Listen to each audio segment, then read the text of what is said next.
I want to invite you to join with us to pray for our nation on the National Day of Prayer and Fasting on Sunday, the 24th of July. It's an opportunity for all the churches to join together in beseeching God to bless our nation, to bless the churches so that they may be a blessing to others, to encourage the things that build our community. A day for Christian action through prayer and fasting. Come to Canberra, gather with fellow believers to pray and fast for the family, for marriage, for life, for all the good things God has given us, sometimes under threat, especially in these times. I believe it's important for this nation because we've come into a place where we're at crossroads in our nation, and for us to continue as a nation that is blessed of God.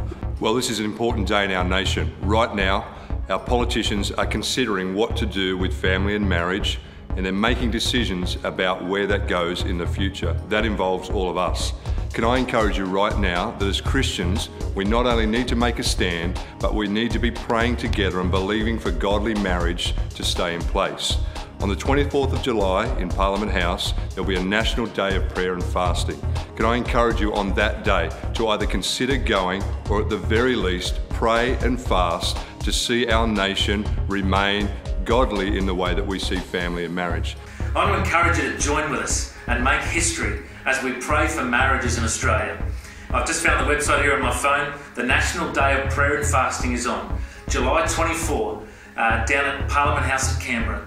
We're calling on people to gather on that day and pray for marriage. You know, there's an attack against the definition of marriage. I encourage you in your church, in whatever way you can, to participate in the day of National Prayer and Fasting on July 24.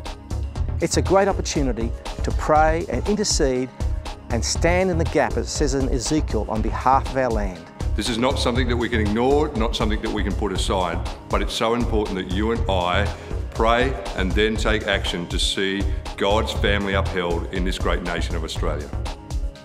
Come and take positive action in the Lord for the cause of love. I encourage you in your church, in whatever way you can, to participate in the day of National Prayer and Fasting on July 24.